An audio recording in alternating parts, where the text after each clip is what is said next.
Hi guys, Eric Pathy here at PickDogs.com with Big Al and the All Access. Again, if you want to find out how to get June, the rest of June, July and August absolutely free as we count down to college football beginning on August 23rd, reach out to me for the All Access. Now, yesterday's video was for Thursday. This video you're watching on Thursday is for Friday, and we skipped Wednesday's complimentary selection to not get you because he didn't have anything. There were no lines. With that being said, we're still be to determine if we'll have a video on Saturday, as I'll be away during the bike race, and we'll see if we can fit one in. If we can't, then we'll be back on Sunday.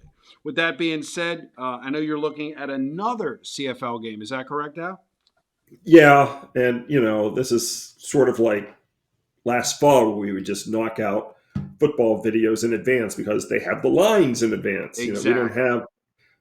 We're looking at tomorrow's WNBA. There's not even any lines posted yet, so Exactly. better to focus on games with point spread. So we're going to look at the Saskatchewan Toronto game, and the Roughriders are 2-0 on the season. They're a 3-point road favorite at the Argonauts, who are 0-2. Toronto opened the season with a 28-10 loss at Montreal. Then they came home and they lost to Calgary 29-19. We're going to take the home dog plus the 3. When you take a look at what Saskatchewan has done versus teams off back-to-back losses, Eric, they've gone 22-50 ATS their last 72. So I don't want any part of laying 3 points on the road with the Roughriders, and we'll take the Argonauts plus the points. Little side note on some of the live shows that I pop in with Costi and Ruffalo. Ruffalo said he can see the Argonaut Stadium. He said they get about 20,000 people in there. He literally can see the stadium from his balcony in his high-rise complex. So Nice. people go to him. So Toronto plus the 3 is your complimentary selection, guys. CFL.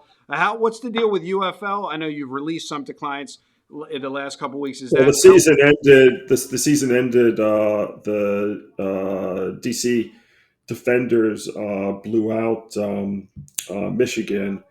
I think the score was something crazy, like 59-38 or something in the got? championship game. It was like the highest scoring game of all time in Now, pro listen, this football. is funny. I'm only speaking about this because of our good bookkeeper client, Brett. He called me yesterday. He said, I got the futures play that Al put out, 8-1 odds, a dime to win 8,000. And obviously, you had the Oilers yesterday because, again, you treat each game individually. And I'm bringing this up because a lot of people just automatically want to hedge. And I'm like, if they have a futures ticket against the games at the end of the series, and you have to treat each event unto itself. You can't just say, "Oh, I have a futures bet. I'm going to bet Florida," right? Well, I mean, people can do what they want to do. There's nothing wrong if someone wants to hedge because they need the money. I mean, there are reasons why you might hedge Right. a bet.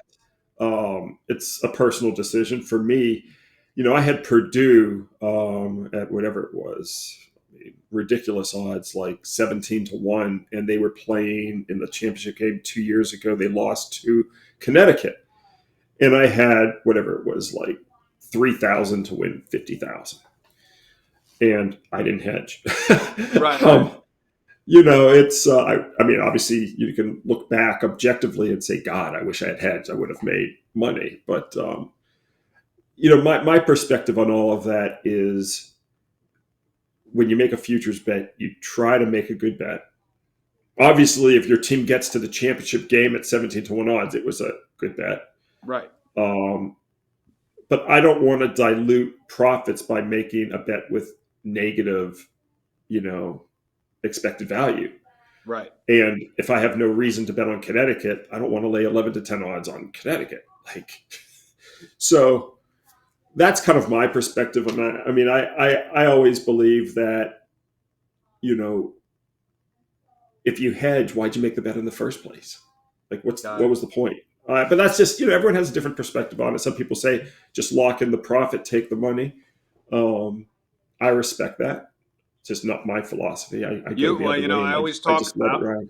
I always talk about you and Micah, but you and Micah in this conversation are 100% aligned the same. It seems that no matter how somebody bets and makes a living that's a winning better, they all seem I have never met a pro yet that will Hedge. Like Micah, same thing. He's had huge futures bets in the past that he could have really like covered, and he's just absolutely not. That's not your exact words. Not expect. I'm not going to do it. Yeah, like I'll make a bet on Connecticut over Purdue if I think Connecticut's a good bet, right. Um, The flip but side of that is you weren't automatically betting the Oilers because you had the futures bet. no, my thesis was that Edmonton was going to win. I mean, I was wrong, Yeah, but, yeah, yeah, yeah, but yeah. no, yeah, it's yeah. So it's there's an expression I like to say, hedging is for gardeners, but it really isn't. I mean, for some I people, like that. And just no, but the reality is, some people hedge because they do need the money. They're like, I need to lock in a profit because I need the money. I mean, there are reasons to hedge. So, I don't want to just toss those reasons aside. They're valid reasons, but everyone's different. right. If you don't need the money, then that's And a it different also story. depends how many futures bets you're making on a particular sport. Like guys that sprinkle and have like seven, Yeah, eight. I know someone. I'm not going to say Like, who it was. did He you have does. more than one futures bet, or was that it? No, I've got someone. He hit the Florida Gators to win the championship this past year, but Okay, he bet on three. But he bet on Florida. He bet on Auburn, and I forget the third team he bet on. So he had Florida at, I think it was 30-1. got it. But I like to joke. I'm like, well, you really didn't have it at 30-1 because you didn't put 100 to win 3,000. You put 300 to win 3,000.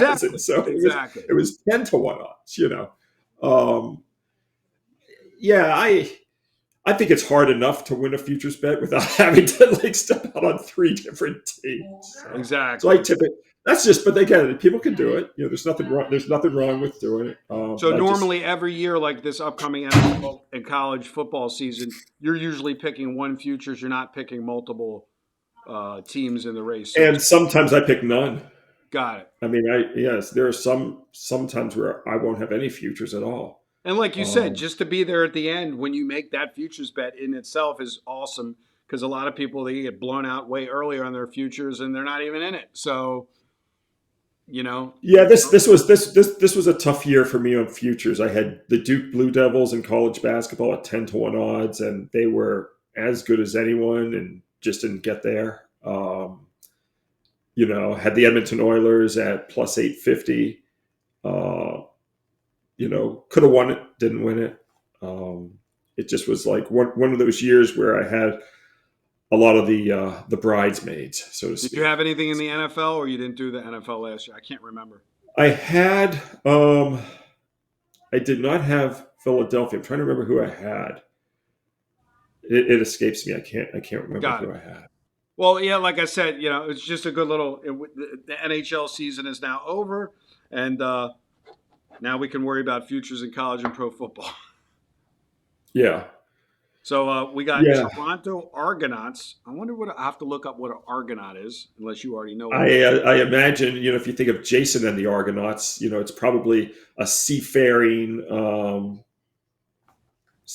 person, would be my guess. Let's see here. What is an Argonaut? What is a It's probably Argonaut? like someone who travels by the sea. Let's see here. An Argonaut, a small floating octopus, the female of which has webbed sail-like arms and secretes a thin coiled papery shell in which the eggs are laid. I had no idea. That is Other crazy. forms, Argonauts. An Argonaut is someone who sets off on a daring quest. In The Wizard of Oz, Dorothy and her friends are Argonauts in search of a brain, heart, courage, and home. The origin of Argonaut is an ancient Greek myth about a group of heroes who embark on a quest to find the sacred golden fleece. See, not only do you And guys that was with Jason. So that's the Jason and the Argonauts there you reference. go. So there you go, guys. The Toronto Argonauts. Not only do we give you sports information, we give you mythological classes as well. The Toronto Argonauts plus the 3 is your complimentary selection. And reach out to me, guys. If I don't answer you on Friday, you know I'm on the bike. Otherwise, good day and good luck.